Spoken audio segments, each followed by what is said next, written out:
Hai guys, jumpa lagi dengan saya di Avi Insight. Saya Mona. Kali ini kita akan membahas topik malas. Siapa yang malas?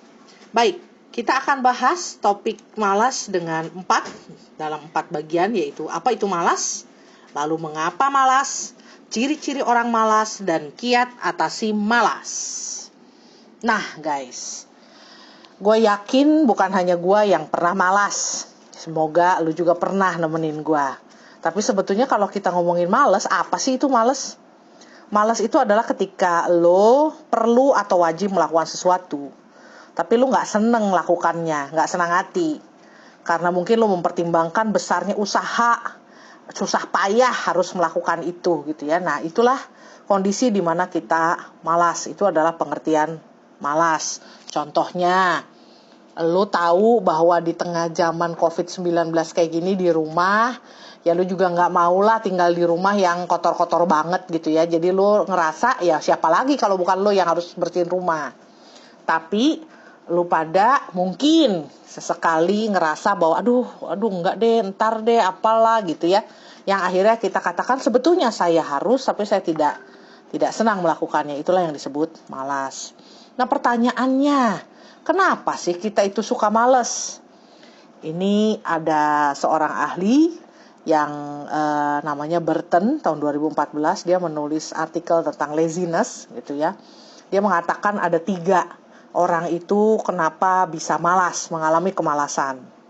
1, tidak ada tujuan atau alasan. Jadi dia gak ketemu apa sih yang sungguh dia pengen lakukan dalam hidup, atau hal besar apa yang dia tuju sehingga dia harus bersusah payah melakukan sesuatu. Itu dia gak ketemu. Mengapa harus melakukan itu tuh gak ketemu.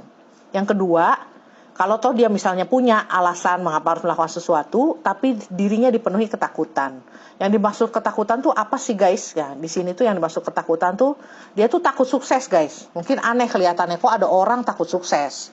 Tapi kenyataannya ada, di mana orang tahu bahwa harga sebuah kesuksesan itu cukup besar, harus kerja keras, harus apa, dan mungkin ketika sudah sukses ada banyak hal yang mengancam dalam tanda petik kenyamanan dia selama ini.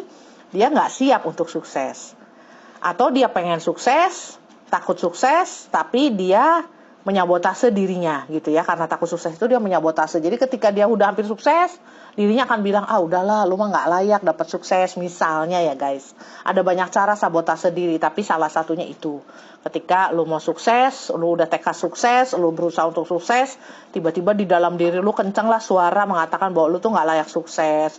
Ntar kalau sukses tuh lu nggak enak. Ntar kalau sukses tuh lu harus ngorbanin orang lain, bla bla bla lah ya gitu ya.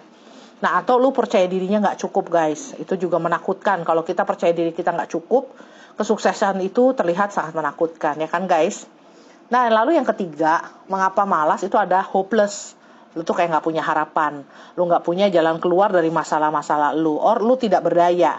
Kalau lu udah punya beberapa alternatif, misalnya, oh iya ya, supaya misalnya gue begini gitu ya, mau mencapai supaya bisa naik pangkat, gaji lebih gede misalnya gitu ya, lu harus lebih rajin lah, harus lebih apalah, harus punya strategi yang lebih bagus dalam bekerja. Nah tapi lu tuh gak ketemu jalan keluar dari masa lalu, atau kalau lu ketemu ya gue harus begini, tapi lu tidak berdaya karena misalnya, gue bukan anak kesayangan bos udah favoritin 1 atau 2 orang tertentu gitu ya, yang dan bukan lo gitu. Nah itu membuat lu ya udahlah terserah deh, bodo amat gitu ya. Nah itu bikin lu jadi males guys gitu.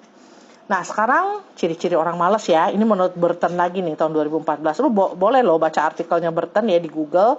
Lu cari aja Psychology Today tentang laziness kalau nggak salah, lu cari. Itu menarik juga guys. Nah ada 3 ciri orang malas. Ciri orang malas yang pertama itu procrastination. Itu suka menunda ya guys ya, suka ya entar deh menunda-nunda pekerjaan sampai akhirnya ketika itu udah numpuk banget gitu ya. Nah itu ciri-cirinya. Nah semoga lu gak kayak gitu ya guys. Tapi kalau kayak gitu kesian banget. Karena kalau nunda-nunda itu, begitu udah mau deket nih guys, udahlah suruh setengah mati deh ngejarnya. Yang kedua, idleness. Ya either lu tidak melakukan apa-apa, lu gak beraktivitas apapun, do nothing lah ya. Ya udahlah, gak ngapa-ngapain deh, terserah gitu ya. Nah itu idleness. Yang ketiga, ciri-ciri orang malas itu suka mengeluh guys. mengeluh, cari-cari alasan. Yang intinya gue sebetulnya tuh nggak mau. Jadi kalau lu tetap lakukan pun, tapi sambil ngeluh, sambil nggak rela gitu ya. Kalau bisa cari alasan lah, kenapa harus gue, kenapa bukan dia gitu ya. Ini kalau saudara kandung nih guys di rumah ya, contohnya anak-anak gue ya guys ya. Jago banget loh guys yang ketiga ini gitu ya. Karena ada aja alasannya, kenapa sih harus aku, kenapa nggak dia gitu ya. Nah itu seru banget guys. Oke, sekarang gini lah intinya kalau toh kita malas ya guys. Apa sih tipsnya supaya kita nggak, ya malasnya agak berkurang lah minimal gitu ya. Nggak malas-malas banget deh guys gitu ya. Kan nggak enak juga ya jadi orang malas gitu. Itu ada 3 guys. Yang pertama menemukan tujuan besar dan alasan lo untuk melakukan sesuatu yang penting dalam hidup. Jadi kalau lo punya big vision gitu ya, ke depannya lo mau ngapain, ya kemungkinan untuk malas jadi lebih kecil guys. Kenapa? Karena lo tahu, oh lo harus lakukan ini dan ini penting karena apa penting gitu ya. Nah lalu yang kedua guys, lu perlu mengenali hambatan-hambatan dalam diri lu. Jadi kalau ada misalnya kayak tadi lu kurang pede lah, atau lu punya suara-suara yang menjabotase semangat hidup lu gitu ya, atau lu punya ketakutan-ketakutan terhadap sukses, atau lu punya contoh-contoh orang sukses yang menurut lu hidupnya tuh sukses tapi nggak banget deh gitu, nyebelin banget. Nah itu mungkin guys bisa jadi contoh bagi lu yang bad ya, bahwa sukses itu nggak bagus, sukses itu nggak enak, atau sukses itu bahkan ada loh ya guys yang anggap bahwa kalau lu mau sukses lu harus jahat gitu ya, harus bisa ngakalin orang atau apa ya. Oke lah, nanti lu cari deh hambatan-hambatan dalam diri lu apa gitu ya. Nah, setelah lu nemuin hambatan-hambatan dalam diri, memang lu harus bisa bersahabat dengan diri lu. Kenapa lu punya kecenderungan itu? Kenapa lu cara berpikir atau belief lu, keyakinan lu begitu gitu ya? Kan lu bisa aja guys cari tokoh-tokoh sukses yang baik gitu ya, yang menurut lu bukan hanya sukses secara materi, tapi mungkin dia juga punya kebijaksanaan yang baik. Gue percaya lu pasti pasti ada orang-orang kayak gitu ya. And then yang ketiga guys, caranya adalah pertama menemukan power dalam diri lu. Guys, di sini lu lihat ada tulisan ya, bukan force. Kalau lu sempet guys baca deh, cari bukunya tahun 2014 yang udah terbitin ulang atau keberapa kali ya, keren banget karena ya itu David Hawkins. Lu cari tahun 2014 Power versus Force judulnya. Nah, disitulah ada bedanya antara power sama force guys. Jadi apaan tuh? Orang kan selama ini nganggap sama-sama aja ya yang namanya power sama force. Itu sebetulnya beda banget gitu. Karena kalau power tuh energi yang sangat damai guys, tapi sangat kuat. Jadi jangan disangka energi-energi yang yang mungkin menurut lo lembut gitu ya, ternyata kuat loh guys. Contoh ya, kalau yang dimaksud force, contohnya misalnya lo pengen rasa balas dendam lah, kemarahan lah gitu ya. Terus lo melakukan sesuatu karena rasa takut kah gitu ya, atau karena rasa bersalah lo lakukan sesuatu, itu tuh sebetulnya lemah.